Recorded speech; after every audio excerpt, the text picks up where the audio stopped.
Okay, welcome everybody to the webinar here. And just to make sure again, because I did click a few buttons, I want to make sure that you all can see my screen.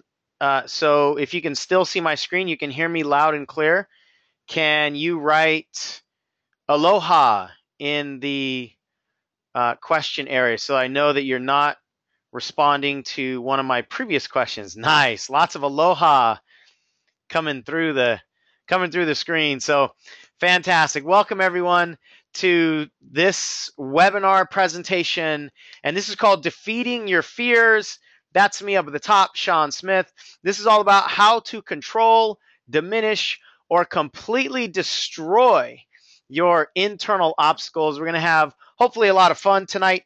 Congratulations on attending this webinar, because I know there's all kinds of other stuff you could be doing and you're not. You are investing your time in yourself, and that means you're hungry, and I really appreciate that about you. I love spending time with people who are hungry, who want more out of their life, out of their business. I know there's a lot of business owners on the line. Whatever you're here for, if you have a clear idea of a certain kind of fear that you want to get rid of, or if you just know you want to grow your business or you want to improve your relationships, whatever you're here for, I want you to really focus through that lens tonight. I want you to see this webinar through the lens and through the perspective of whatever changes you want to make in your life or whatever challenges you may be going through right now. So here's what we're going to do. During this little bit of time, I'll be teaching what I know to be true about how fear is created. The only reason you'd care is so that you can uncreate it. We're going to dissect the three main fears of failure, rejection, and success. We're going to talk about how you can use your doubts to fuel your dreams. I'm going to give you the three simple questions to dissolve 95% of all your fears. And I'm also going to talk about the single most important fear busting tool. So you are in the right place if, it's very simple, if you have fears. That means you are human. That means your brain is working properly. I've yet to find a person, nor do I want to hang out with anybody who doesn't have any fears. And the second thing is, if you don't want them anymore, or at the very least, you don't want them to control you. You know, one of the things that I've learned in my journey in personal development is that it's not about removing all of your fears. In fact, you don't want to remove your fears. You want to be able to control them. You want to make sure that they're not restricting you from living the life that you want to live. But please don't make it your intention to get rid of all your fears. You know, I always tell people, if you were to get rid of all your fears, you'd be dead, literally dead, inside of a week, because the same function of your brain that controls your fears, that creates the fears, is the same function of your brain that actually protects you from danger. And we're going to get into that in a little bit. But I just don't want you to have the intention of getting rid of all your fears or all your doubts or any of the negative head talk, because it's just not possible. So I don't want you to set yourself up to fail from the beginning by having an unrealistic expectation. I remember a client of mine one time said, Sean, I still have these fears, I still have all these doubts, and I still have all this negative head talk. When is all that going to go away? And I said, that's called death. Don't rush to get there. It's not a matter of making them go away, although there are certain fears that we can get rid of. We can dissolve them. There are certain stories in your head, the negative stories, that we can get rid of. But I don't want you to think that the name of the game is to remove all fears, because that's just not even healthy or realistic. Now, you're in the wrong place if you're not willing to take action. That's pretty much the only way that you're in the wrong place. Or if you want to complicate things. If you're the kind of person that really just wants to keep things complicated, then hopefully you're disappointed in this webinar. If that's what you showed up to get, is a lot more complication around your life and around your fears. And here's what I found is that too many people go after and go about their fears too, they make it too difficult. Now, I just got a question that asked if the sound was lost. So if you can still hear me, please type in butterfly, just so that I know. Okay, great. We got a lot of butterflies. So whoever just typed in if the sound was gone, it must just be something on your individual. Holy cow, I got like 40, 50 butterflies right away. That's pretty cool. That's the power of manifestation. Okay, great. So I don't want you to complicate things when it comes to fear. Too many people are creating too much overwhelm and too much complication. And I want it to be really simple. Now, please don't confuse simplicity and power or profoundness, right? Because the most often the things that are the most simple are the things that are the most powerful and the most profound when we implement them in our lives. So I want you to take these simple complex or concepts, and I want you to just apply them to your life, because what you'll find is when you apply simple things, but you apply them, you got to implement.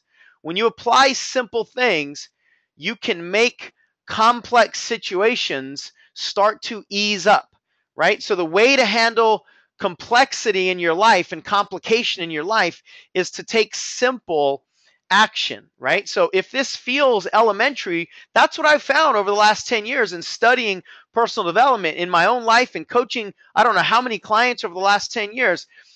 Simplicity is really where it's at. So please don't think, oh, this stuff is just too elementary, it's not going to work, or I already know that. Implement, trust me. And it's not about whether you know it, it's about whether you do it and how well can you implement. So this is how tonight's webinar is going to work. We're going to go for 60, 75 minutes, maybe a little bit less, maybe a touch longer, I'm not sure. And I want you to go ahead and type in your questions as you think of them, although I will probably not respond to them right away, just because it's challenging for me to monitor the questions. I can only see 3 or 4 questions at a time and still go through the information. But if you type them in, you'll have them there. Or what would actually be best is if you write them down now and you can type them in during the Q&A session. We'll do a little Q&A session towards the end. I don't want you to take notes of information. Don't try to like maniacally write down all the words that you see on the screen. I want you to only take notes of inspiration. What thoughts do my words inspire you to have, right? And take down those thoughts or action plans that you're going to commit to. Take down those things. And if you want to post on social media, I know a lot of people are on Facebook or Twitter when you listen to webinars and stuff. That's cool. If you want to do that, if you want to write down something that I said that inspires you or just an inspiration that you have, go ahead and do it. And I think what would be cool is if you use hashtag defeat your fears, and then we'll see how many people were listening to the webinar and how many nuggets of inspiration that you got. At the end, I'll show you how to get the recording. That's why I say don't worry about trying to take down all the information. You'll be able to get to that later. Stick around to the end, because I'll tell you, I just mentioned it, I'll tell you how to get the recording so that you can listen to it again and again. Just like anything else, you're probably going to miss stuff and you want to go back and listen to it so it really hits you later on, and you can continue to apply the things in your life as you evolve. Now, before we move on, I really want you to be thinking about possibility. And I'm not sharing some of these things to toot my own horn or to, pump my own ego, because a lot of these stories that I've heard from people, I don't even really take credit, but I want to celebrate their success. And I want you to think about what's possible, right? Antonella says as soon as she got rid of her perfectionism, her income tripled immediately. Could you budget triple your income? Would that be okay with you? Joan says her production went from 5,000 to 12,000. Gigi said she had her best year ever in sales. She had $5,000 in the last 2 weeks. Diane says she's averaging at least 1 booking every single day. You can see a lot of these people are in business talking about bookings and increasing income and sales. Judy went from 17 people on her team to 73 people on her team, and she tripled her production every month. Imran says all this stuff, when he's gotten rid of all his fears, absolutely transformed his life. He's making twice as much money, but more importantly than that, he's happier. He's attracting amazing people. So again, I'm not telling you that to pump my ego up. I'm telling you that at the beginning here because I want you to suspend your disbelief. See, what happens is a lot of people go to some seminar or they read a book or they watch a webinar like this, and they have all of this preconceived restriction, right? They have all this pre-programmed disbelief. And if you're holding on to your disbelief about what's possible for you or about the results that you used to create, and you don't really hold the possibility that everything can change in your life from today, then you're not really going to soak in everything you can soak in. It's going to make it harder for you to implement, and you're not going to get the results that you could, as well as if you're not going to get those results like if you just suspended all of your disbelief. So I want you to suspend your disbelief about yourself, who you are, the identities you've had up until this time, about your current reality. Just because you have a certain set of circumstances right now doesn't mean those circumstances are going to follow you around for the rest of your life. And it doesn't mean that you can't change those circumstances. But you cannot change the circumstances if you're holding on to them as the quote unquote truth or as your reality. That's not something that you can shift. So I want you to lose your disbelief about that. And I also want you to lose the limitations of your past experiences. Just because you haven't achieved something up until this point, or you haven't been able to create a certain amount of money or a certain tangible goal or intangible goal, doesn't mean that your life cannot drastically change from this point forward. So hold on to that expansive idea of yourself, your reality, and your abilities, right? So before we get into the content here, I just want to tell you briefly about me. Here's one of the recent pictures of me. Always makes me laugh with the faces that my son and daughter are making there. This is me, you guys. You know, I'm a father and a husband first. My career is a speaker, coach, trainer, but it is a distant second to those three beings and me that you see in that picture right there. My family's incredible. My wife, Sybil, my daughter, McKenna, and Exley. Now, my whole journey into personal development started when I was 13 years old.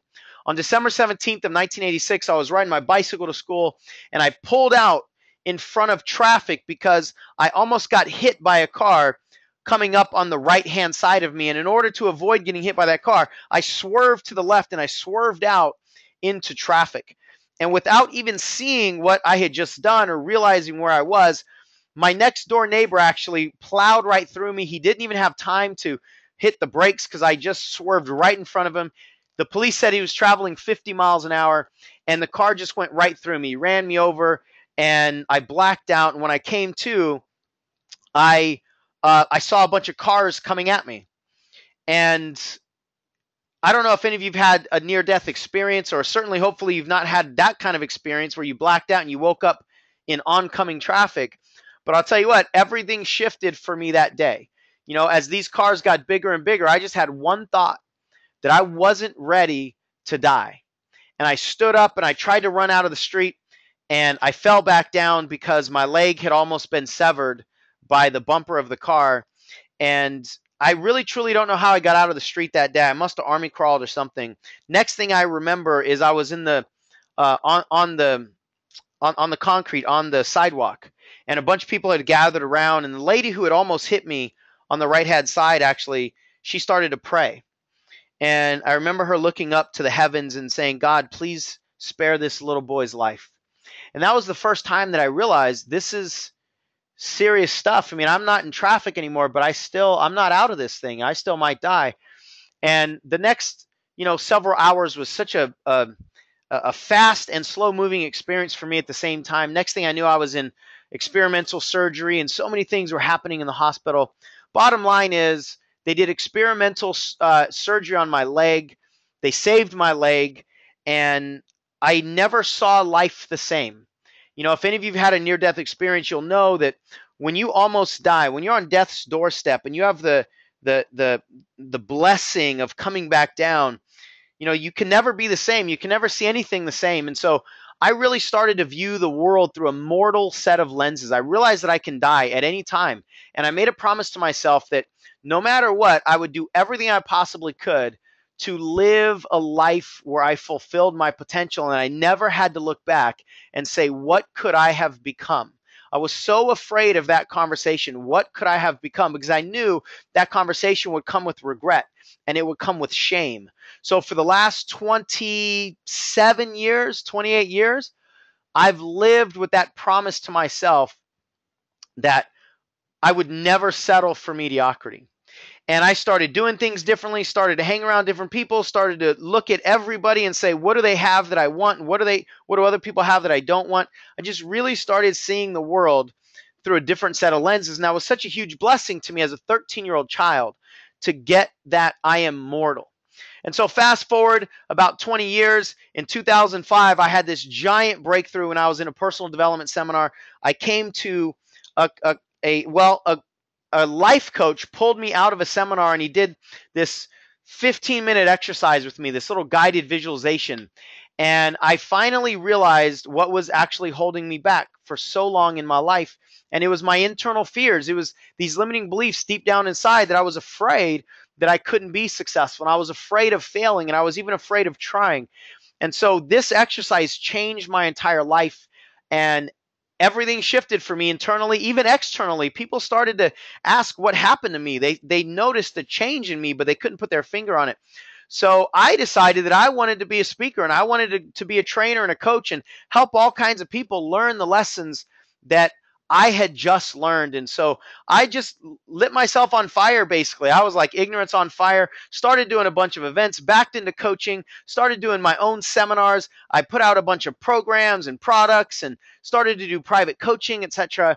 And that's really where I've been over the last 10 years. We've been really blessed and very fortunate. We've done over $2 million in this industry as a trainer and as a coach. And over the last 10 years, I've been studying the inner game of success.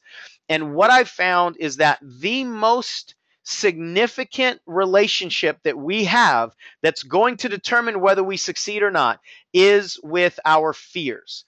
So let's get into fear and let's start dissecting, pulling this apart so that you can understand it, because you can't really control something you don't understand. So I am the kind of teacher where I want to, well, first of all, I'm the kind of explorer when I'm looking in life, when I'm exploring myself in life and just going on my own journey.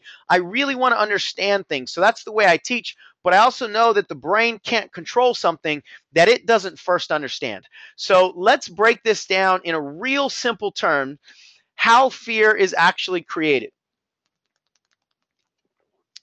All right, first of all, nobody was born with any fears, that any of the main fears at least, that plague you in your adulthood, right? We're generally just born with a few fears in childhood, the fear of loud noises and the fear of falling. Usually, some people debate that, but those are the basic fears that most babies are born with. And most people do not sabotage themselves because somebody might yell in a loud voice anymore, or because they might literally like fall out of the sky or fall to the ground. So all of the fears that hold us back now as adults, especially in business, they were created. They were learned at some point in time. They're usually learned in childhood. And the way they're learned, very simplistically, is at some point something bad happened. Something bad happened that you either experienced personally. You know, you tried to go up in front of the class and you tried to convert a decimal into a fraction, and your kids, you know, all the classmates and your friends laughed at you. That experience sticks in your body, and you make decisions based on things like that happening. Like you might decide that it's not safe to speak in front of people. You might decide that you hate math. You might decide that you hate school. But you make a decision when something bad happens to you, or when you learn from someone else's experience. So you might hear your parents or your friends or some other family member talk to you about one of their experiences. So they might tell you something, or you might actually visually witness something happening. Like, for instance, I remember my daughter used to always want to go on a cruise because she liked the idea of going on a big cruise ship. And then we were watching a TV program one time, and they showed, you know, rogue waves. I think we were watching a program on tsunamis or something, and they showed this dramatization of a big cruise ship, and they showed some clips from the old movie Poseidon, if you guys remember that movie, where the big old cruise ship flips upside down. So they play this dramatization. They show the cruise ship like flipping over, and immediately our daughter turns to us. She's probably like 6 years old at the time. She turns to us and she goes, "I don't want to go on a cruise anymore," because she saw something bad happening. So you have to learn this somehow. The three main ways is you experience it personally, you learn it from somebody else telling you, or you see it on TV or in real life, and then you just simply make a connection, right? So your brain has a protection mechanism in it, and your brain basically wants to protect you from getting hurt, right? So I want you to think about your fears are just like this picture here. They are protecting your heart. They don't want you to feel that negative experience anymore, whether it's embarrassment, pain, shame, resentment, guilt, any of those negative emotions. They don't want you to feel that anymore. So they create protection plans. Basically, that's pretty much what fears are. Your unconscious mind's highest priority is to protect you emotionally and physically. Physically first, so that your body literally stays alive. But physical fears are not usually what hold us back and what creates sabotage. So I'm not going to spend any more time on that here in this presentation. It's really about the emotional fears that most entrepreneurs have, and most people, whether you're in business or not. It's the emotional fear about, taking risk, or fear of failing, or fear of success that we'll get into here in a little bit, that really holds people back. So the bottom line is your unconscious mind is simply trying to protect you from something negative happening again. This situation you learned once upon a time. So hopefully this is making sense so far. I really want to break this down in the simplest terms so that you understand what your fears are. Even if this fear has been with you for decades, or even if the fear is really, really intense, the way it was created is very simple. And the way for you to find a solution is also going to be very simple, all right? Now, here's a really key point. You are not afraid of the activities or the situations. You're afraid of the outcome. So, for instance, when I do my seminars, a lot of times I'll ask people, how many of you are afraid of flying? And a bunch of hands go up. And I always say, none of you are afraid of flying. You're afraid of dying in a plane crash. Or how many of you are afraid of heights? Bunch of hands go up. No, you're not. You're not afraid of heights. You're afraid of falling from high places. And that's different. People in business, how many of you are afraid of making phone calls? Bunch of hands go up. Nobody's afraid of making phone calls. They're afraid of certain outcomes on certain kinds of phone calls. I think it's always funny when a coaching client is telling me, like, I'm really afraid of making phone calls. And I go, what do you mean? We're on the phone. Like, you called me, so you're clearly not afraid of making phone calls. And the reason that this is significant, even though it might sound elementary and silly, is that our fears tend to get overgeneralized. So if you have a fear of certain people saying certain things when you call them on the phone, and you overgeneralize that to a fear of making phone calls, you are really in trouble, because number one, that's not the right target.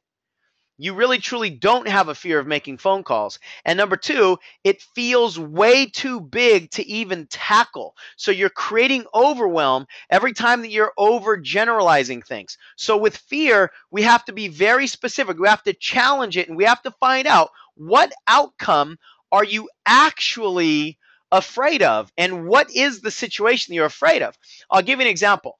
I was at a seminar one time, and I was actually sitting at the pool after the seminar was over, or on one of the evenings, I don't remember which, with one of the ladies who was in the seminar. And she said, I have a fear of speaking in public. And of course, I challenged her. My mouth started to water, because I love challenging people's fears, especially the fear of speaking. Nobody has a fear of speaking in public, but they think they do. There's some outcome, some negative situation, experience they had in the past, and it's been overgeneralized to the fear of speaking in public, right? So anyway, I challenged this, and I'm not going to tell you the whole way that we got there, but the bottom line is, we realized that, and actually alluded to it earlier, we realized that when she was in 6th grade, she had to go up in front of the class and solve a math problem. And the problem was converting fractions to decimals, I believe. She didn't get it right. Everybody laughed at her. And from that point forward, she didn't like getting up in front of people. But her fear became overgeneralized to where to protect herself, see, her unconscious mind said, in order to protect myself from getting laughed at, the way I can do that is never get up in front of anybody and speak again. Well, that's an overgeneralized, irrational fear.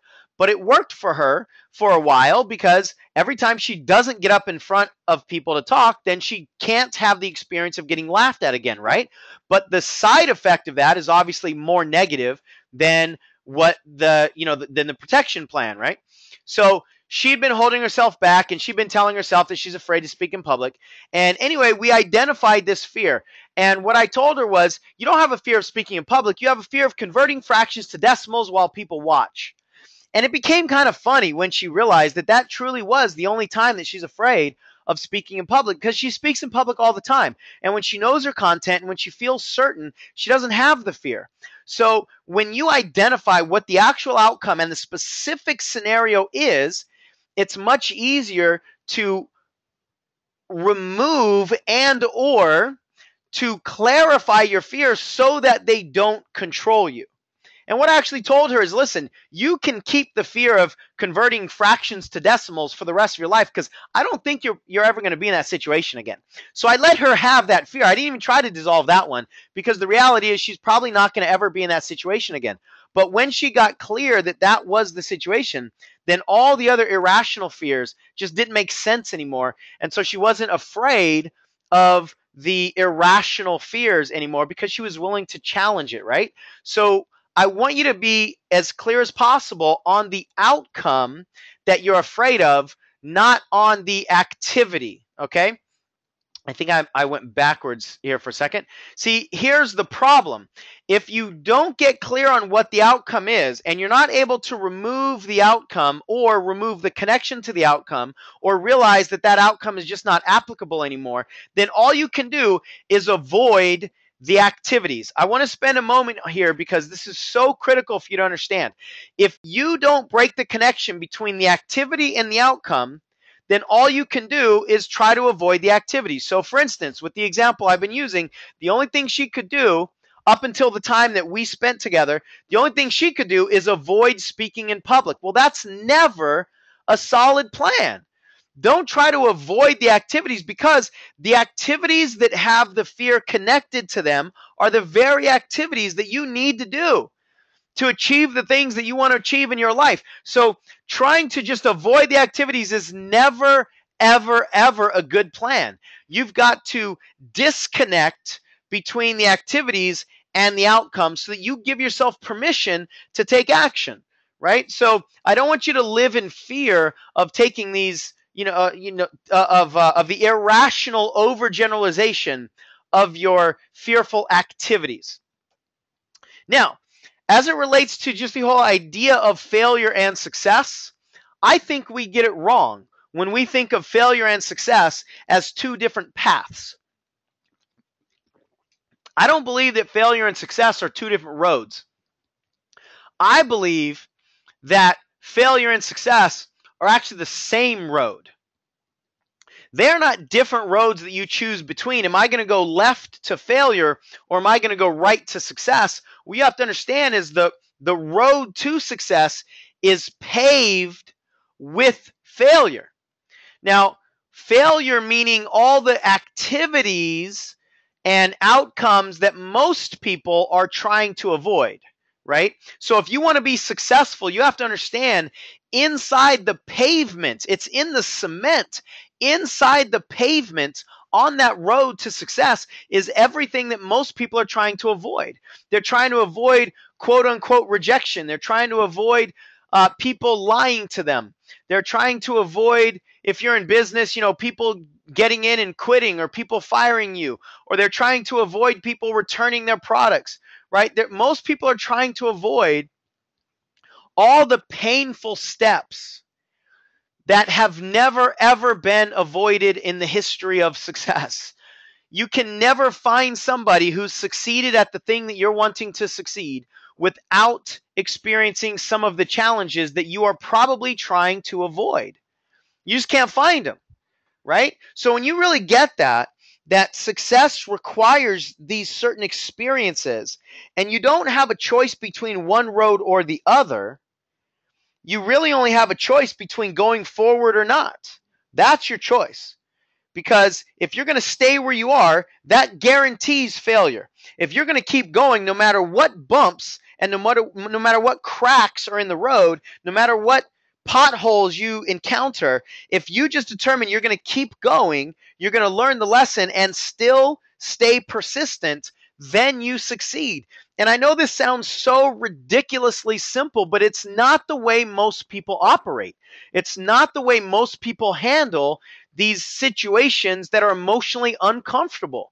You've got to just decide that you're willing to encounter whatever is available for you. And I say available for you because these are lessons. These are not downfalls. These are not pitfalls. These are not negative situations. These are learning opportunities that are available for you along the road. And each time you hit one, you be thankful for it. Don't get angry at yourself, or don't get angry at the lesson, or don't get angry at the universe or the people. Be excited about that, because now you have another learning opportunity, and it's during your pursuit of success that you're encountering all of these learning opportunities. So this really truly is the most significant deciding factor between whether people are going to succeed or whether people fail, is their relationship to fear. So now I'm going to break down the three biggest fears, especially for business owners, that people encounter, and that's failure, rejection, and success. And they're similar, but some of them have a little bit of a slightly different perspective to them. So failure. What is failure? Well, first of all, failure itself is just a judgment, a label, or a perspective based on comparison. There's no such thing as failure. If you line up 10 people and ask them to define or draw failure, they will all come up with different drawings and different definitions, which means failure is an inside game. It's a personal judgment that you have, and it's based on you comparing a certain outcome to the way that you wish the outcome would have been. That's failure. But here's the great news. You can simply compare your outcome to something different and not have this big negative experience and not take it personal when you achieve a certain result, a certain outcome. An outcome doesn't have any meaning to it whatsoever. If you try something 10 times and you only succeed 2 of those times, there's no inherent meaning in that, right? Now, if you are a heart surgeon and you perform 10 surgeries and only 2 of your patients live, well, you might want to think about that outcome, right? But if you are playing the stock market and you bet on $10 million opportunities and only 2 of them succeed, well, you know what? You're probably doing pretty well, right? So the point is, your results don't have any meaning until you place the meaning on them. And what I've found is that most people are wired and programmed to place a negative meaning on their results, even when their results are either normal or above average. Most people compare what they've created to something that they think should be better, and they create a negative experience for themselves. Whatever you compare your results to will determine the experience that you have. If you compare your current results to something better, whether it's something better that somebody else did or something better that you created in your mind, that you should be further, faster, it shouldn't be as hard or whatever, you're going to create a negative experience. When you create a comparison between your current results and something worse, you won't create the negative experience because your results are actually better than whatever it is you're comparing them to. And again, this might sound super simple. Try it first before you pass judgment on whether this works or not. I guarantee you it works, because this is how your brain operates. The negative emotions are created by a comparison between 2 things. That comparison is your choice. And you don't ever, contrary to what most people believe, you don't ever have to use the word failure in your vocabulary ever again, because it's just a label. So you can just label it something else: learning opportunity, challenges, opportunities for growth, whatever you want to label it, because failure has such a negative connotation for most of us. I say don't even use it again. So the solution is to neutrally Search for the lesson in your circumstances. How will this outcome make you better? How will it make you help other people? How will it cut your learning down in the future? If you search for the lesson that you were meant to get, it'll be so much easier for you to not stay plugged into all the emotional irritation and the emotional fallout that most people experience with their judgment of failure. All right, let's look at rejection. Sorry, I was just taking a sip of water, so your sound didn't go out on you. Rejection here. It's very similar to failure in the sense that it's just a label. It's a judgment that you have, but usually it's a very specific situation where you ask somebody for something and they say no. So usually this is a fear of the word no, and we pretend that it means that we were just rejected. Most people, especially any of you that are in business and specifically direct sales of any kind, most of you are searching for people to say yes to you. That's the problem right there. If you have in your mind that yes is correct and no is incorrect, then you are in trouble. And here's why.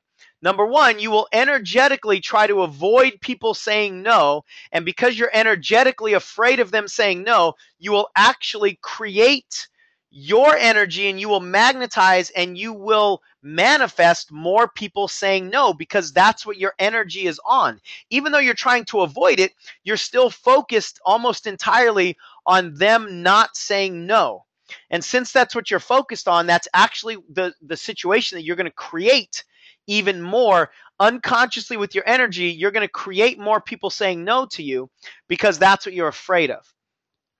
The second thing is most people are going to say no to you. So listen, if you had to choose one answer or the other to fall in love with, I would suggest you choose no to fall in love with, because you're going to hear it more anyway. And everything that, when it comes to our emotions, everything that we experience is all made up anyway. We're making it all up, so we might as well make it up in our favor. So if you had to choose one, I would suggest you choose the word no to fall in love with. I would suggest you actually seek the word no. Or what I like to teach is to neutrally be okay with either answer. Neutralize both answers. Whether they say yes or whether they say no is the correct answer. Every answer they give is the correct one. Otherwise, they would have given the other one. See, when somebody says no to you and you decide in that moment that they're telling you the wrong answer, you're going to either have a negative experience or you're going to try to change their mind. I don't suggest you sign up for the business of changing people's minds. If you're in sales of any kind, all you're trying to do is sort people. And the faster you find out whether they're a yes or a no, the faster you can move on and work with the people that you're ultimately trying to attract. So understand that every answer is the correct answer. Now, see how profound this is. Watch how profound this is. If I'm going to ask you a question, and whether you say yes or no, either one of those is okay with me, then there's no possibility of something negative happening. And if there's no possibility of a negative outcome, going back to how fear is created, if there's no possibility of a negative outcome, then I literally and biologically cannot be afraid of talking to you. I can only be afraid of talking to you if there is a possibility that something that comes out of your mouth will affect me negatively. If there is no possibility of me being affected negatively by anything that comes out of your mouth, then I cannot biologically create the fear of talking to you. Hopefully you get how profound that is. We're not talking about you just talking yourself into talking to people, you motivating yourself into talking to people, or you having some way to deal with rejection after it's happening. We're talking about literally short-circuiting the fear to where it cannot be created because there's no such thing as a wrong answer. When there is no such thing as a wrong answer, it's biologically impossible for you to be afraid of talking to somebody. I really want that to sit with you. And I want you to see how much of a different kind of game that is than the traditional ways that most people think about dealing with failure, right? This is a different game. We're actually dealing with it at the source. We are uprooting it at the source of how it's created. We're not trying to deal with it after it's created. That is a complete game changer. Now, another concept here is if somebody tells you no, your mind typically tries to understand why they said no. And what most people mistakenly do is they try to figure out the truth of why somebody just said no. Please don't try to figure out the truth. Just come up with another possible reason. As silly as this one sounds, it really truly is all your brain needs. Your brain just needs an answer to the question, why did they say no? And if you neutrally give it an answer, even if it's a ridiculous answer, like their cat probably just died today, or they're really afraid of making money, or I think they have a crush on me, so they're smart in saying no because that would just get really weird. Like you could come up with silly answers to the question why and satisfy your brain. But if you go on this search for the truth, you'll never ever find it and you'll just keep yourself stuck. So those are the best ways to handle rejection. Now let's look at the fear of success. Now this one doesn't make sense because how can you be afraid of the very thing you want, right? So on the surface, this doesn't make any intellectual sense. But the issue with the fear of success is that it's a conflict with your core values.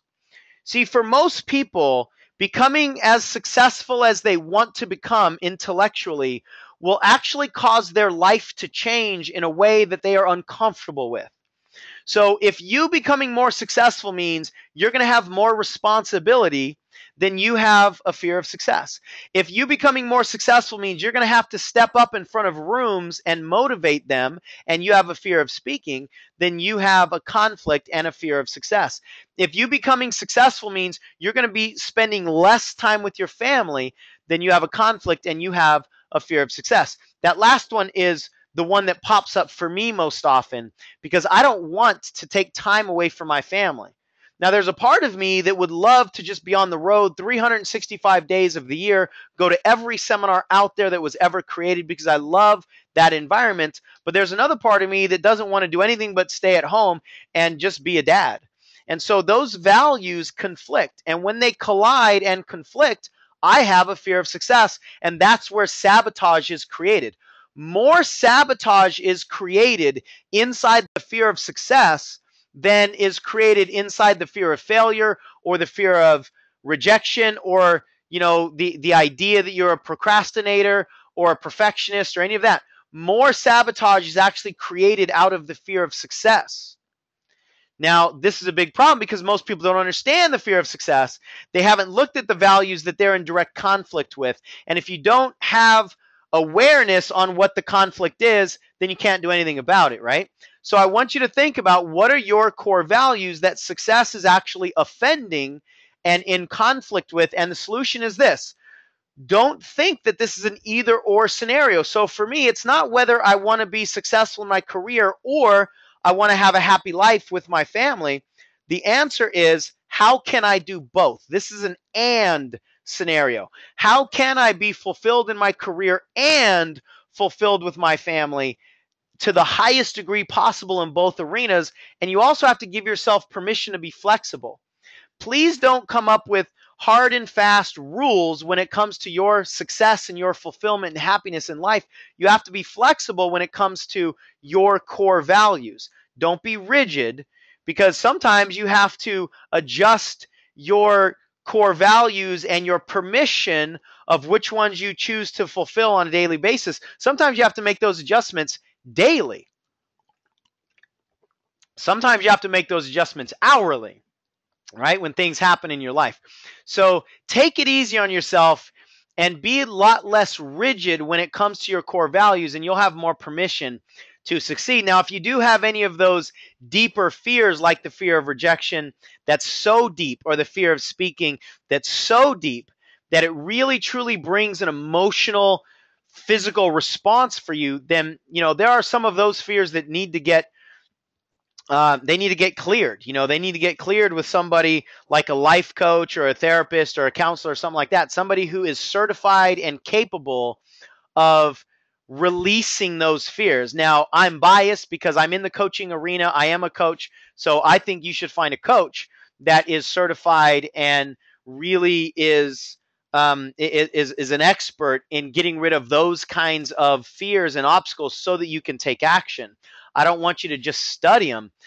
So granted, I'm biased, but find somebody that can help you with some of those deeper core fears if that's an issue. Because for some people, that is an issue, right? As simple as some of this stuff is, I also don't want you to think that sometimes for everybody, all you do is just simplify things and play at the surface. You might have some deeper connections that are more energetic and more like genetic inside of you that you need to get looked at and you need to get cleared away. All right, moving on. This is how you use your doubts to fuel your dreams. See, most people are afraid of their doubts. They're afraid of their internal head talk. I want you to understand that we all have a border patrol.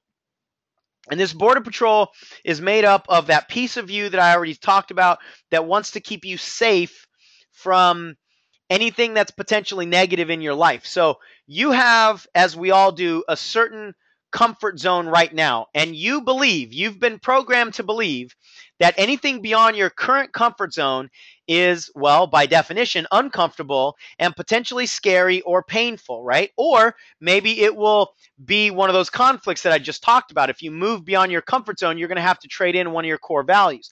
But for whatever reason, you have been programmed that you should be staying inside of your comfort zone.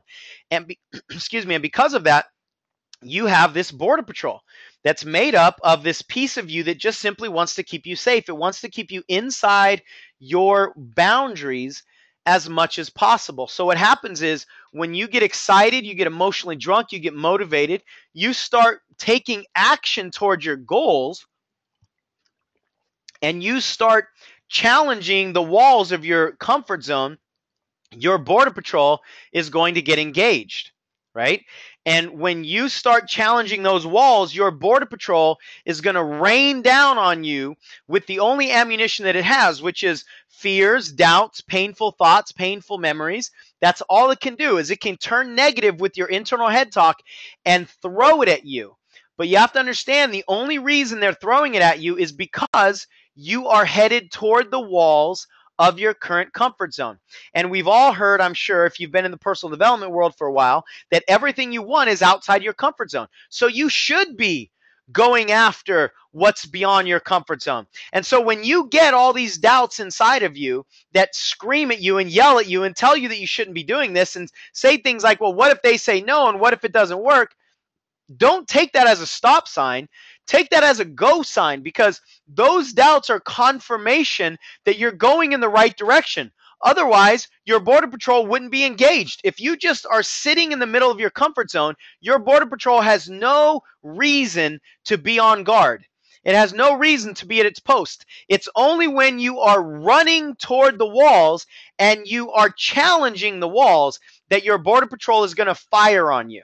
So take those doubts as confirmation that you're doing the right thing, confirmation that you're going in the right direction. Now, I want you to listen to the doubts, because sometimes the doubts have legitimate concerns, such as, hey, we got to make sure that you don't want to lose your family in the process. Okay, I can listen to that and say, I have this legitimate concern that I still want to maintain my core value of spending time with my family. So the question is, the answer is not to turn around and sit back down in the middle of my comfort zone. The answer is, how can I listen to this legitimate concern and still bust through the walls at the same time? So that's the way I want you to deal with your border patrol. And I want you to commit to waking them up and scaring them as often as you possibly can. See, success is not when your doubts and fears are quiet. Success is when your doubts and fears are screaming at you constantly, because you're constantly charging the walls and challenging the walls of your comfort zone. So I want you to commit to waking them up as often as you possibly can. When you're not yelling at yourself, when you're not concerned about what may happen if you take this next step, then that means you're not trying hard enough. It means you're not running fast enough, and it means you're not challenging your current circumstances. So that is not a good thing. That is a bad thing. So please commit to challenging your border patrol as often as possible. Now, when it comes up to these doubts that come up in your head, I want to give you 3 questions that can help you ascertain those lessons that I was just mentioning and really dissolve most of your fears as soon as they come up and most of your doubts as soon as they come up. The first question, very simple. How likely is it that this thing is going to happen? See, we are usually afraid of things happening that in all reality probably won't happen. So the first thing is, how likely is this going to happen? Most of the time, your answer is probably going to be, actually, it's not likely at all. So what use is it for you to be afraid of something that's not likely to happen? So that will usually dissolve your energy around something that's unlikely. Now, if that energy is still there, or the answer is yes, it is likely to happen, then the next question is, all right, well, let's say it does happen. How bad will it be? In reality, how bad is it really going to be? I should have put the word really in there because I want you to challenge your doubts like a teenager, with the attitude of a teenager. How bad is it really going to be? Right? And let's say it's going to be really bad, and it's pretty likely that it's going to happen. The third question comes in, which is, all right, if it's really bad and it happens, how temporary will it be? See, most of us overreact and we have these irrational ideas that the things that we're afraid of are going to be disastrous and they're also going to be permanent. No, they won't. Almost everything that we're afraid of is not going to be as bad as we thought it was. It's probably not going to happen anyway. And even if it does, it's only temporary. So if you remind yourself that even if your worst case scenario happens, you'll still be able to move out of it. You'll still be able to redecide if we're talking about a decision for you to make, then it will create a lot more freedom. It will dissolve a lot of your energy around those fears, and it'll make it easier for you to do what I just said with the Border Patrol, which is to keep going anyway, right? So use these fears, and please let me know how these questions help you navigate and control your fears when they do come up. And finally, you guys, the single most important fear-busting tool is, does anybody know what it is? I want you to type in what your guess is. What do you think is the single most important tool or concept when it comes to your fears and busting through your fears? Wow, this is really cool. I'd say 90% of the answers, somebody said Sean Smith. 90% of the answers, 95% as they keep coming in, is to take action anyway. And this is really important. Now, this isn't to say I want you to just disregard the lessons or disregard your doubt, and don't always take ignorant action, because there are lessons that I want you to pay attention to with those doubts, but still take action anyway. And for another reason, the only way you can learn is by getting feedback, right? And the only way for you to get feedback is to take action. So when you think about this thing that you might be afraid of doing, just remind yourself, I'm in this for the long haul. The place that I want to ultimately go, the dream I want to build, the goal that I want to achieve requires a certain level of activity. It requires me to learn certain lessons. And the only way for me to learn these lessons is to take action so I can get feedback so I can adjust, right? If you're in business, you want to grow your business, you have to learn how to do sales. If you're in direct sales, you have to learn how to recruit, right? The only way for you to learn is to take action and adjust to your feedback, because experience is by far the best teacher. I know we've heard that, but sometimes we forget that because we're stuck in this place of, oh, I'm afraid of this outcome. Well, the next time you feel that fear coming up, I want you to remember it's just the Border Patrol. It means you're going in the right direction. I want you to use those 3 questions that I gave you. And then I want you to remind yourself, the only way to get between here and there is to get feedback anyway. The only way for me to get feedback is to take a step. Then just give yourself permission to just take a step. Just take a step. Now, a lot of times, a lot of people are saying, face the fear and do it anyway. I like the concept of that, but for a lot of people, the do it anyway part feels dismissive. It feels like you're dismissing the reality of what you're experiencing, and or you're dismissing the doubts that bring lessons. Like, you have some valuable concerns. I don't want you to dismiss the valuable concerns that your doubts bring with them. I want you to listen to them. There are lessons that you have to get.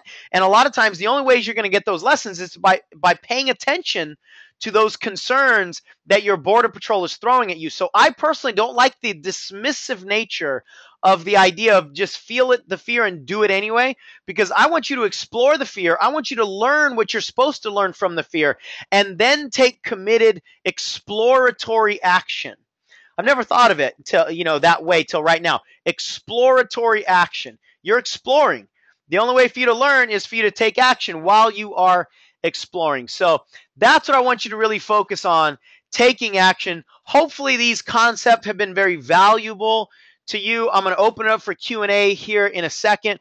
But before we go, I want you to I want to invite you to a resource that we have. If this is something that you want more time with, if you want to explore this more, and if you want one of my best resources to not just intellectually understand these concepts, but to program your brain to an extent that it really owns this material, then one of the best ways to do it is constantly study and program yourself for success over and over and over again. And when I realized that this simple elementary relationship that most people have with fear is the thing that holds them back the most, I started to really, train about this more. I started to pay attention to this one more. I started to ask more questions specifically about fear. And what I find with my private clients is this is the thing that we have to deal with first.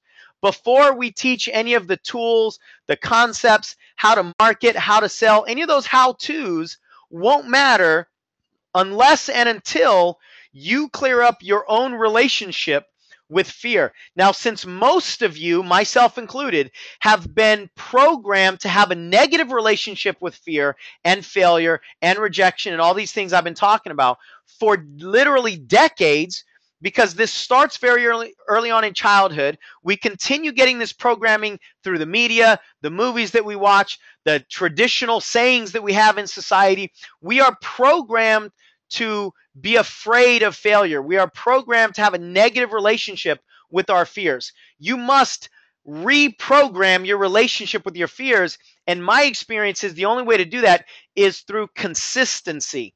It's not through a one-time understanding such as this webinar or a coaching session or even a deeper seminar. It's not through a one-time experience, right? It's kind of like, imagine you're traveling on a set of railroad tracks right now. You can decide that you don't like these tracks and you can jump off the tracks. But if you don't design a new set of tracks, your train can't keep moving.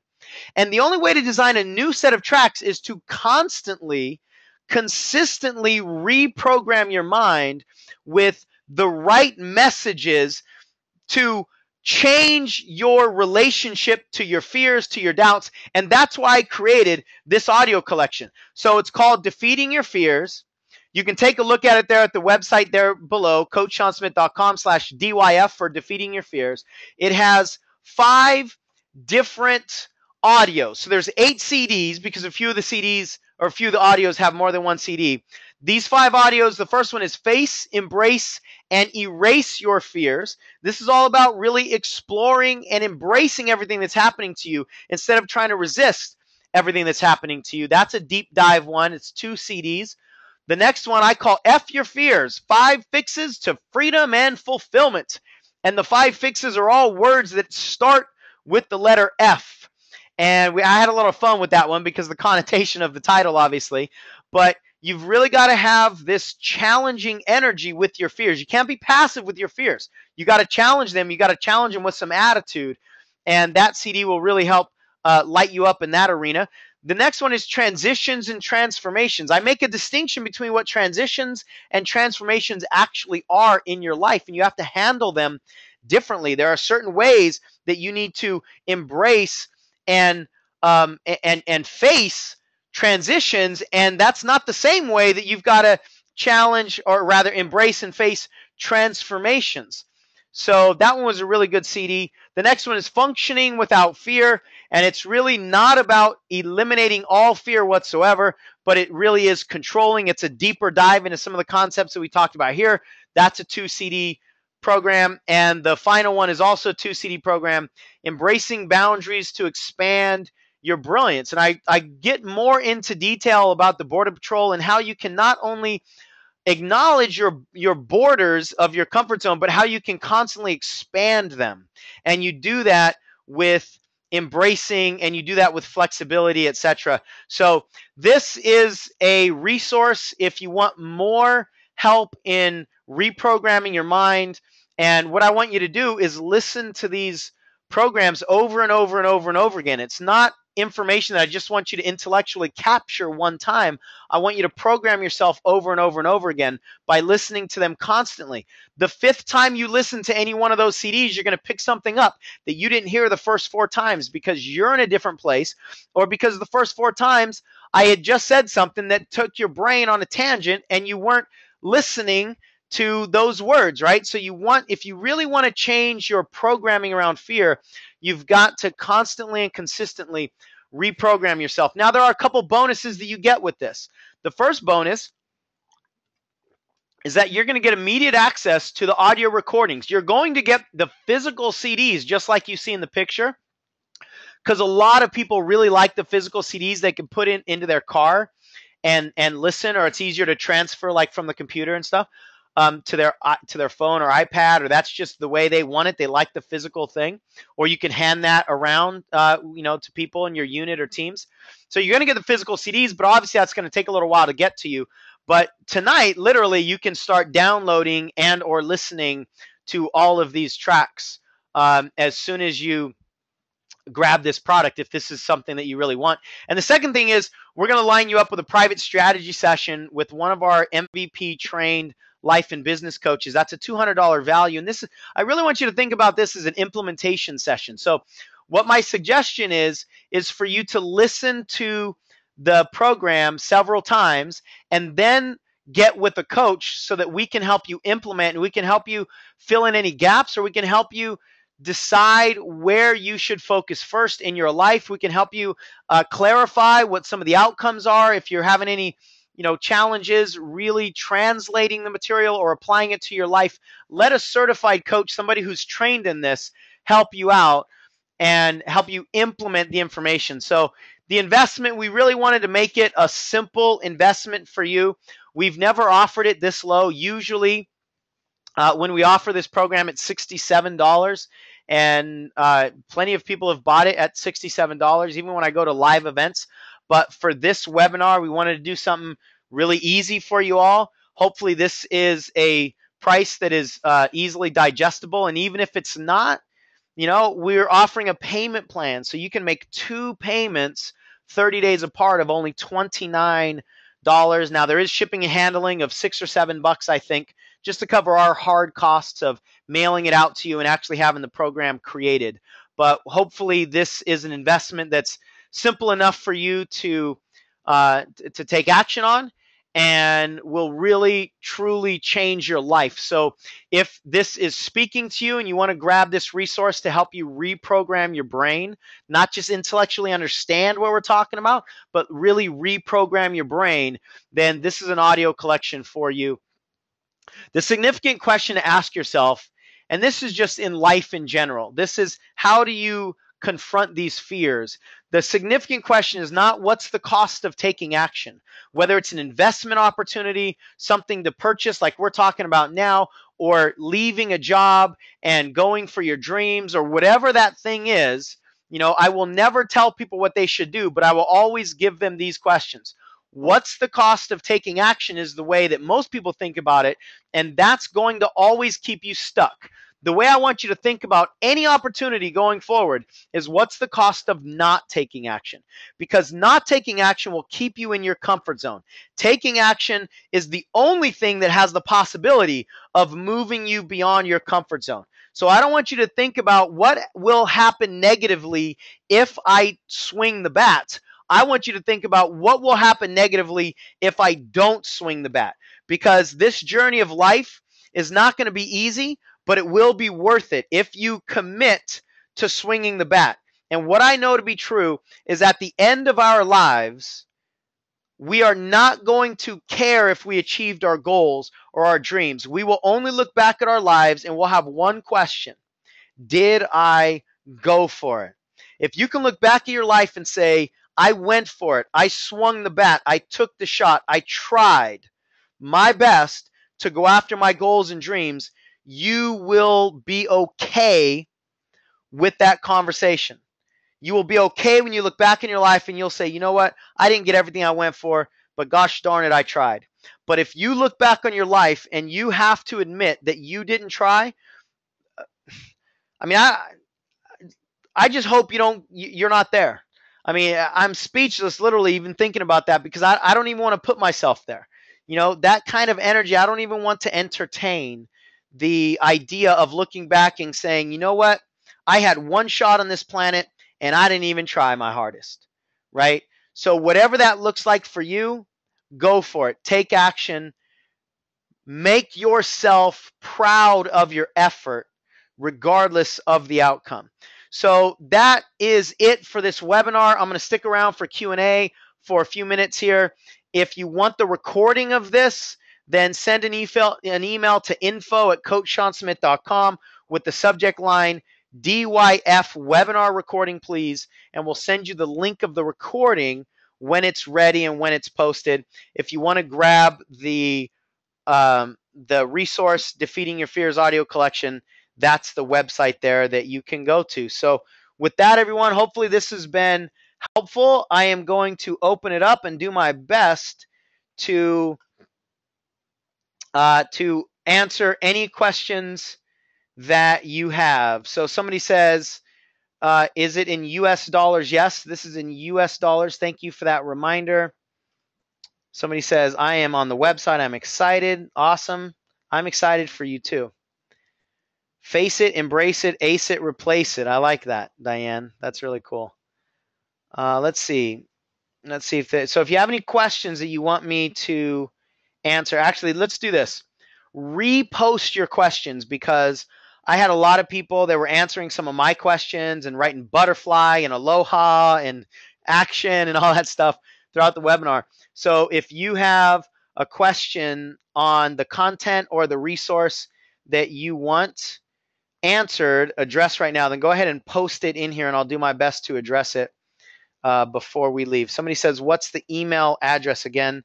Let me go back to that email. There you go. There's the email address to get the recording. All right, here's a great question. How do you find your core values? A lot of that is just noticing what drives you. We are driven by our core values. So the decisions that you make are being driven by the values that you have. If you neutrally pay attention to the decisions that you make, when you choose to take action, when you choose to not take action, if you neutrally observe yourself, you can start to identify and really just notice the reasons that you take action. Excuse me, I just took a drink and it didn't go down well. You'll start to notice the reasons that you take action. That's not always easy for people to do, because if you're too in your story, you're too much involved, like, they say you're inside the forest, you can't see the trees. You might not be able to identify what your core values are, but that's a place to start. There are all kinds of values exercises that you can take to identify what your values might be.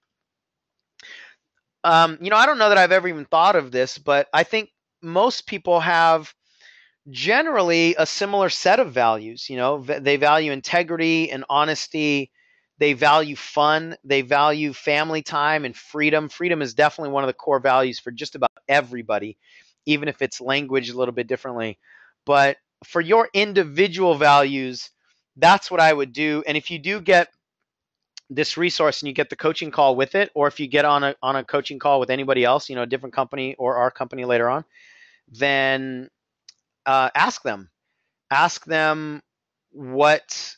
Ask them for an exercise to help you identify what your values are. It's very, very eye-opening to understand what your core values are and understand why you do the things that you do, and then make sure that what you want, your goals, are aligned with your core values. So hopefully that helped. Vicky says, the sound was interrupted when you were speaking about success and core values. Can you please go back to that slide? Okay, I will do that. Let's go back to the slide about success and core value. There you go. Success and core values. The fear of success is when you have a conflict between the idea of success, how your life will change, and what your core values are. So the solution is for you to find a way for those two to coexist. So hopefully that helps. And if you want more of the explanation, then you can listen to the replay. I don't want to go through, the longer explanation. Debbie says, a lot of food for thought. Cool, I'm glad. All right, Patty, what if you have a value of protecting your family and have raised the protection up so high that you now have walls that raise in a doubt situation? Well, Patty, that's what happens for almost everybody. There is a value of protecting your family, and so you might be afraid of exposing them, in whatever way you're alluding to. I mean, if this is a physical fear of protecting your family, that's one thing. If it's just emotionally protecting them, that's another thing. If it is protecting, whoops, sorry, hold on a sec. I hope that I did not just end the webinar. It looks like we're still going. We're still going, right? My screen just did what it usually does when the webinar ends. Okay, cool. Thanks for telling me that we are still here. I'm going to have to get my slides back up. All right, cool. Thanks. That was a little shocking. So I'm going to go back to one of the later slides just so that you can see the website, because some people are asking about the website. All right. We can still hear you, still going. Okay, cool. Audio, yep. All right. Let me go back to the question before I touch something. So the value of protecting your family. So yeah, that's something you really have to make sure you guard against, is overexposing your family, whatever that means, or removing yourself from your family. Like that, maybe that's what you mean by protecting your family, protecting the time you have with your family. So that is not something that you can just intellectually tell yourself to get over. That's something that you have to understand how it's operating with you specifically and personally. And you have to find an and situation that won't be an either or. Cassandra, can you order the CDs at a later date? Well, you can try. I don't know how long we're going to have that deal up. We don't have, like you have to order in the next 15 minutes or anything like that. But that's at your discretion. Gigi says, how does a no response fit in meaning not answering the phone, reply to an email or text? Do you treat it as a no and keep taking action and connecting? I mean, after several attempts, like 3 to 5 times. If I'm understanding your question, Gigi, yeah, if somebody keeps saying no, then yeah, that's where they are. That's the correct answer for them. That's the no that they're giving you. And right now, it's not the best time. That doesn't mean you turn your back and you never come back to them and you walk away. The key is that you don't get irritated by them. So they're telling you where they are. You don't want to chase people down. That's the energy that you don't want to create, is the idea that you're chasing people. So you let them self-select. If they select into a yes, awesome. If they select into a no, awesome. Go find people who are going to select a yes. So again, the key is that you don't have a negative energy around it. How do you narrow down what your fears are? It's easy to ignore them and blame inactivity on someone else. Yes, Lori, it is something else. It is very easy to overgeneralize. And that's a big problem, because if you've overgeneralized your fears and you're blaming it on something else, then you don't really know what the true target is. So the way to do it is to challenge those fears. But I have to be 100% honest, it's not easy to do by yourself, because it's, you've probably heard the expression, you can't solve a problem with the same mind that created the problem. Your mind created your fears. It's going to be difficult for you to identify and challenge and remove the very same fears that your mind created with the same mind. That's not easy. You almost all the time, you need outside help. That's why I'm such a big believer in coaches. And I'm such a big believer in getting other people to help you solve the problems that you cannot and will not solve on your own. I'm going to jump on a soapbox here for a moment because I feel some energy flowing through my body. Here's one of the hardest parts of my job. One of the hardest parts of my current career is seeing people who say they are 100% committed in changing their life but won't take action. Seeing people who say, I know, I got to get help, I got to get out of my way, but won't hire a coach. They won't go to seminars. They won't invest in themselves. They continue to say yes to themselves, or they continue to say no to themselves, while out of the other side of their mouth, they're saying they are 100% committed to achieving what they want. Listen, there comes a point in time where you have to jump. You have to do something drastically different than everything and anything you've been doing up until now. If you're not willing to 100% fundamentally and foundationally change the game and change the recipe that you've been following, then you have to understand you probably won't make any significant changes in your life. You cannot have your foot on first base and try to steal second at the same time. You cannot hold on to everything that you have intellectually, emotionally, and energetically and change your life at the same time. You can't do them both.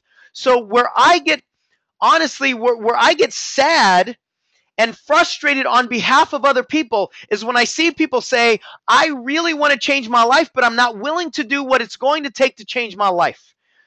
And if you've been trying for a year, for 5 years, for 10 years, for some of you 20 years to make the changes in your life that you still have not made on your own, there comes a point in time when you need to look at your track record. You need to look at your track record, and the results prove that you probably will not change on your own. So, are you going to keep doing the same thing? Are you going to keep toe dipping?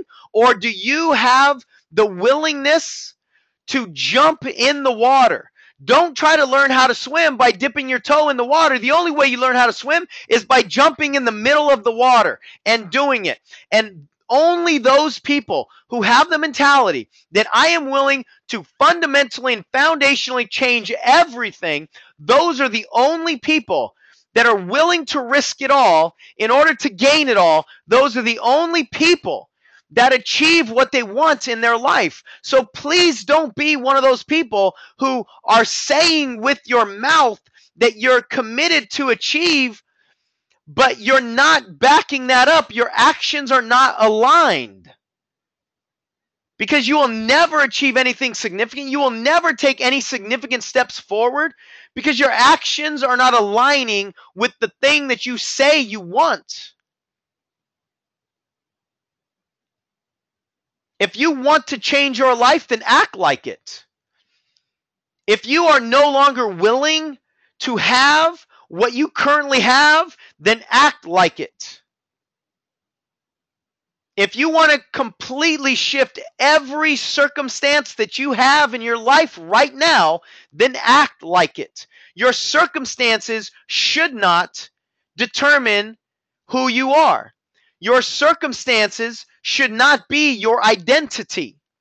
Your circumstances are changeable. The question is, what's bigger, your convictions or your circumstances?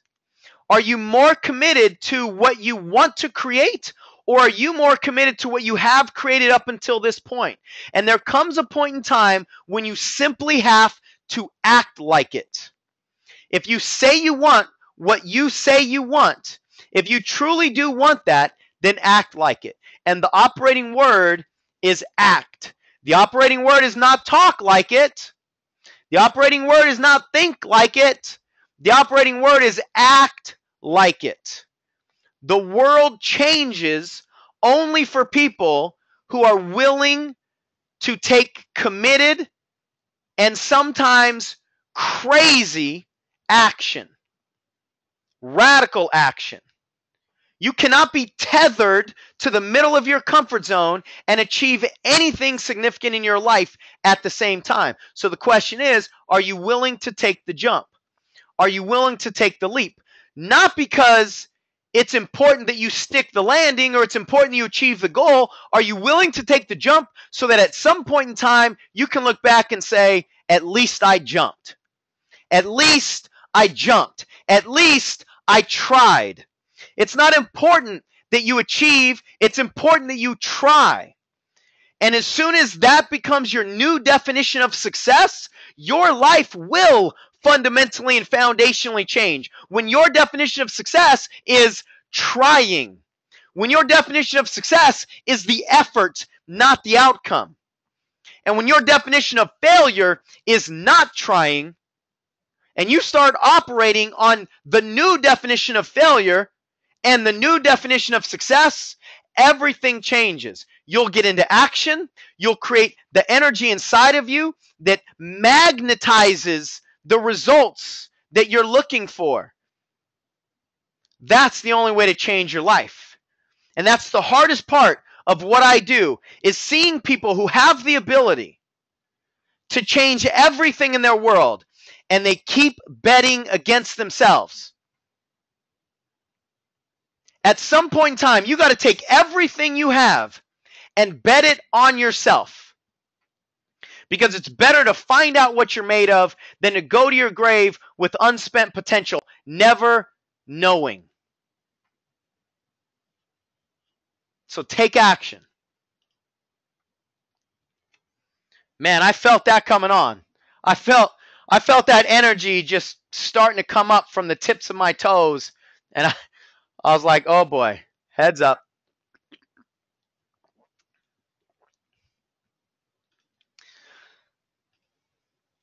All right. People are saying, somebody said, I felt like I just went to church. Somebody says, is the cost of defeating your fears $49 or $59? Because the website says, whoops, I clicked something again. The website says $59. I'm going to take a look at that website. So the cost is $49. That should not say $59 on there. So let's see. I'm going to open up the website right here, and we will get this answer created. Uh-oh, that is not even the right. Heads up. Whoops, that is not the right. The link that I had in there was wrong. So give me a moment. Let me open up the right page. I changed the text on the link, but the link underneath the text stayed the same. So I don't have the right thing. Hang on one sec. All right, this should be the right one. Yeah, so it's $49. So when you go to coachseansmith.com/,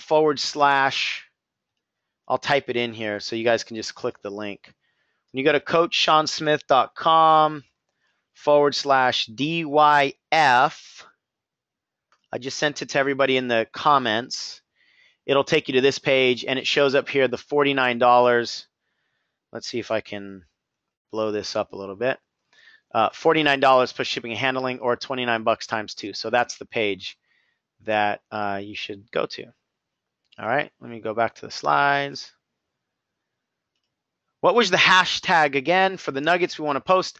The hashtag, I will type that in here too, is defeat your fears. If you want to post some stuff, defeat your fears. Hashtag defeat your fears. Let's see. Yeah, somebody said, see, you made the effort, took the action, even though the results weren't perfect. They worked. That's what you're looking for.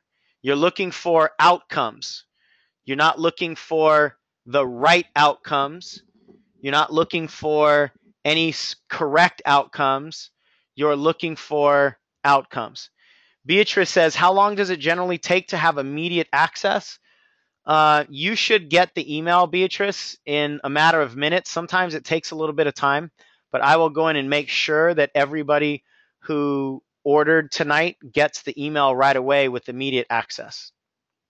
Somebody says, what's the difference between this set of CDs and Emotional Mastery? It's a different collection of CDs. There's no overlap. Emotional Mastery doesn't specifically talk about fear. It talks about other things that, certainly relate, but this collection is only on fears. So there might be a few concepts that overlap, but Emotional Mastery is 12 CDs. This one is 8 CDs, and the content of this is only specifically focused on fears. Somebody says, I got my email right away. Awesome, cool. Here's a great question. How do I know if it is what God wants for me? My experience is that when people are questioning what God wants for them, it's because they're intellectually not paying attention to their intuition. I believe that God lives inside of you. And I believe that your intuition is really God's voice anyway. And that is a whisper that you have to listen to with a different ear than the chatter that we typically listen to with our intellectual ear. So for me, the way I know it's something that God wants for me is because it feels right, period. It feels right. And if you trust that intuition, I think you're going to be fine.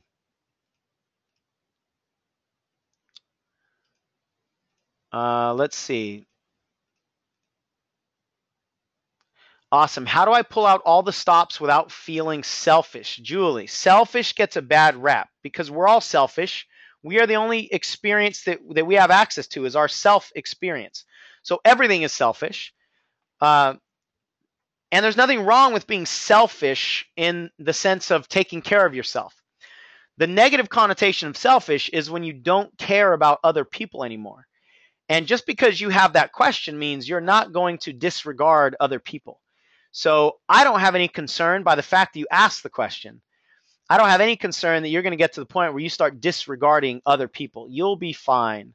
And it's more about taking care of yourself and being self-full than it is being selfish. And pay attention to the concerns that your doubts have inside of them to make sure that you're not trampling on other people, such as your family, right? So you want to make sure that you're not just going after something to the detriment of other people. And the way you do that is listen to your chatter and listen to the concerns that you have.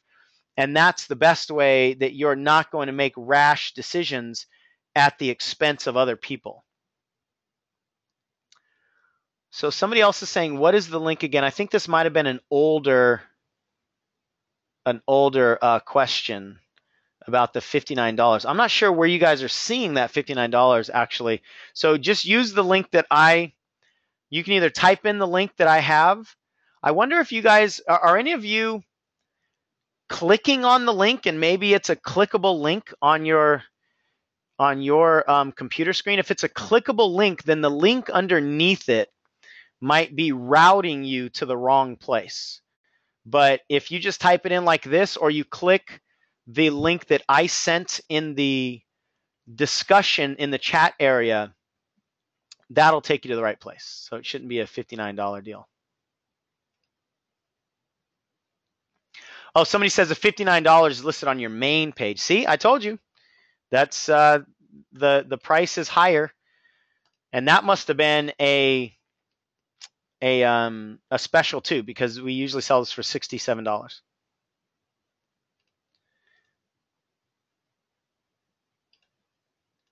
All right, are the Q&As in the replay? Yes, the Q&A, because we're still recording this. So the Q&As are in the replay. Just what I needed. That was amazing. Smiley face. All right, cool. Well, it looks like we've taken care of all the questions. And if there's anything that we can do after this webinar, if you're listening to the recording and don't have access to us, or after this webinar, let us know, on social media. Like our page, go to Facebook and search for me. Coach Sean Smith is my page. Sean Smith fan page is one of our fan pages. You can connect with me there. You can respond to any of the emails that you get from us. Somebody just said, are you planning to teach any NLP classes in Northern California in the near future? No, that's not on the radar immediately right now, Diane, but we'll let you know if I do. Thank you for that. And awesome. So it looks like we've answered everything. It's been my pleasure and honor, you all, to be with you tonight. And I honor and acknowledge your investment in yourself and your time and in your energy. And if you chose to invest in yourself further so that you can reprogram your brain and get a hold of the Defeating Your Fears CD collection, then even better. And please let me know how they affect you in a positive way. So if there's anything that we can do to support you further, then I look forward to that as well. So with that, everybody, good night. God bless. Take care. See you on Facebook. Take care, everybody.